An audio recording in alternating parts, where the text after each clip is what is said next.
Seguindo aqui com a nossa pauta, vamos falar do voto da ministra Carmen Lúcia sobre a questão da gratificação a servidores aposentados do INSS. Eu não sei, e vocês me ajudem aqui, por favor, se são coisas que só acontecem no Brasil. Um servidor público aposentado ganhar gratificação por desempenho. Faz algum sentido isso, Sakamoto? Não. Porque assim, às vezes tem alguma coisa que está me escapando. O que acontece é o seguinte, quando a gente fala em voz alta não faz sentido mesmo. Né?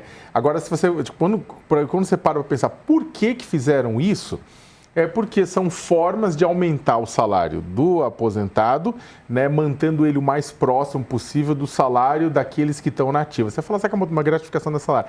Aí que está o ponto, e aí que está, eu acho que é isso que, inclusive, em torno disso, está girando boa parte dessas discussões sobre privilégios que a gente tem recentemente.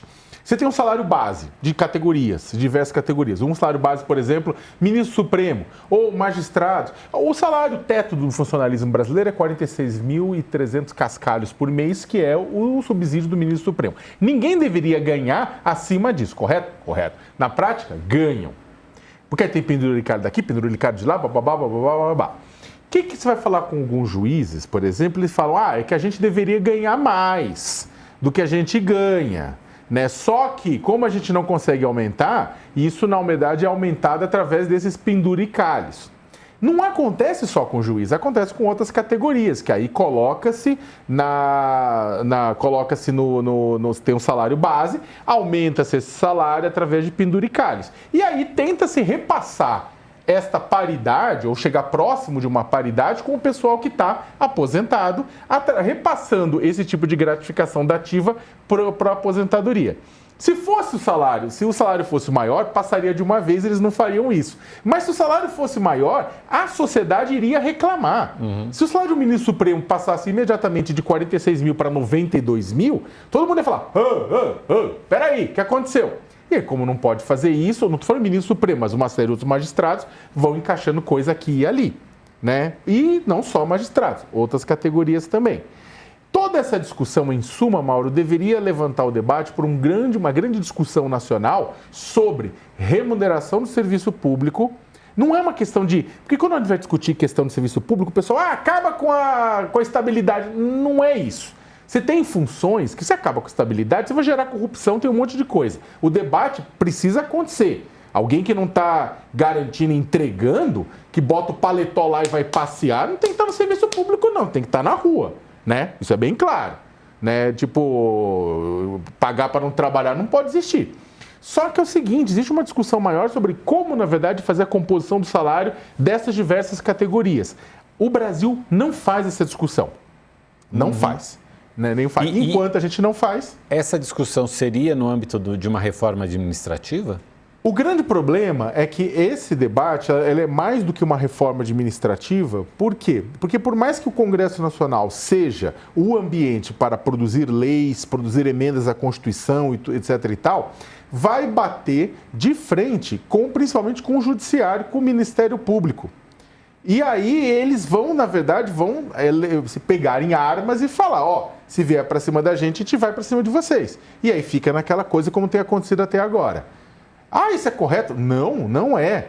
Mas mais do que uma reforma administrativa, deveria ter uma grande discussão nacional envolvendo os três poderes para isso.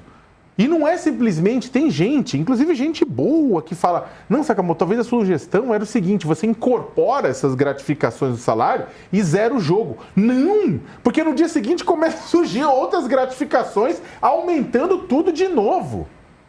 Existem gente no Serviço Público Federal que discute de forma séria essa questão do salário. Você vai pegar o próprio presidente do Tribunal Superior do Trabalho, Luiz Felipe Vieira de Mello Filho, ele bate no ponto, ele fala, o juiz ganhou muito, ganha salários gigantes.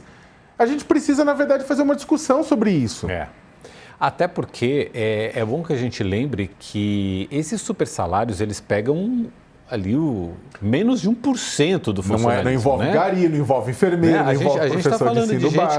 A gente está falando de gente que ganha por mês R$ 3.400 na maioria ali. Que é normalmente quem se lasca numa reforma administrativa. Exatamente. Agora, só para fechar esse assunto, a gente começou a conversar sobre o mérito, eu não te contei a notícia. A notícia é que a ministra Carmen Lúcia, do Supremo Tribunal Federal, votou contra o pagamento dessa gratificação por desempenho para os servidores inativos do INSS. Ela entende que essa remuneração extra deve ser paga somente após uma avaliação de desempenho, o que obviamente não ocorre com servidores que não estão atuando.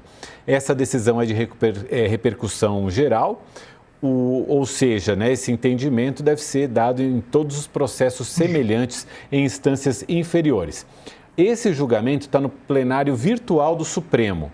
E até a publicação do texto aqui do UOL, algumas horas atrás, apenas a ministra Carmen Lúcia, que é a relatora do caso, havia se pronunciado. A gente vai esperar pelos votos dos demais ministros da Corte, que tem até sexta-feira para votar, para saber, afinal, qual vai ser a decisão do Supremo em relação a esse caso. O fato é que a relatora Carmen Lúcia votou contra essa gratificação para os servidores aposentados do INSS.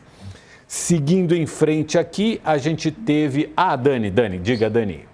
Obrigada, por favor. É porque eu não sei se quem está em casa, muito rapidamente, conseguiu entender o absurdo que teve de parar no Supremo para ser considerado absurdo, que é a gratificação de desempenho, ou seja, algo que está vinculado diretamente à pontuação que você recebe no exercício do seu trabalho, estava sendo paga a servidores que não estão trabalhando, a servidores aposentados. O Sakamoto falou aí sobre a ideia, genial, de alguém de incorporar as gratificações que estão sendo cortadas, os penduricalhos, para falar português, claro, que estão sendo cortados aos salários do funcionalismo. E faz o que com a reforma da Previdência, meu amor? Faz o que com o rombo? Porque estoura toda vez, Uhum. Nós aqui, que está fora do serviço público, não é pago pelo governo, vamos suar para ganhar R$5.000 ou R$7.000, não sei qual é o teto do INSS hoje, se a gente aposentar, contribuindo 35 anos o Sakamoto, 30 eu. Então, assim, é muito louco o grau de descolamento, E, de novo, a gente está falando de associações poderosíssimas que representam a elite da elite do funcionalismo, Mas, para professor, aumento é uma luta, para enfermeiro, aumento para fazer o teto da enfermagem, Já foi uma senhora briga, o piso da enfermagem, perdão, já foi uma senhora briga, porque o impacto é brutal, na Previdência, nas contas dos municípios e nas contas dos estados, enquanto tem uma elite que vai se refastelando, O judiciário sempre diz que cumpre seu orçamento, Ou seja, não extrapola seu orçamento. Sim, mas não é porque está lá que você precisa gastar tudo, Também o país tem outras prioridades, que não é exatamente pagar 100, 200, 300, às vezes 400 mil para um desembargador só com base em licença premiada, bônus disso, bônus daquilo e auxílio isso e auxílio aquilo, Sinceramente, num país como o nosso, não faz nenhum sentido. Era só para fazer esse complemento. Desculpa, a Dani falou dos 35 assim, aí me deu a tristeza que eu estava vendo hoje em dia, eu tenho uns 20 anos de contribuição já, uns 20 e poucos, mas ainda tem chão, na verdade. Eu falei, ai, Jesus, Mas exatamente isso. E se uma coisa dessa é aprovada, Mauro, não tenha dúvida nenhuma que, inclusive, eu não duvido que comecem a escalar. Porque tem um monte de gente no Congresso tentando aumentar já o tempo de contribuição mínima, dizendo, não está fechando as contas. Então, bye 35, vai chegar a 40. Eu acho que vai chegar, porque a população está envelhecendo. E a gente vai ter cada vez menos gente ali para contribuir. Além do fato da população estar envelhecendo, a gente tem toda a questão da informalidade, tem toda a questão da pejotização, do pessoal que trabalha para aplicativos. A gente tem menos gente contribuindo para a Previdência. Mas aí que está, você está coberto de razão, mas é que está. Se a gente tivesse uma mudança por conta só da pirâmide etária, todo mundo ia ter que dar seu sacrifício e segue o jogo, porque a sociedade vai todo mundo junto. O grande problema é que, ao mesmo tempo, o que você faz? Você ataca o emprego formal de um lado, tem muita gente tentando aumentar, inclusive, a quantidade de pejotização, de outras coisas assim, trocando do trabalho formal. Do outro lado, você tem categorias que passam ilesas, praticamente, como militares.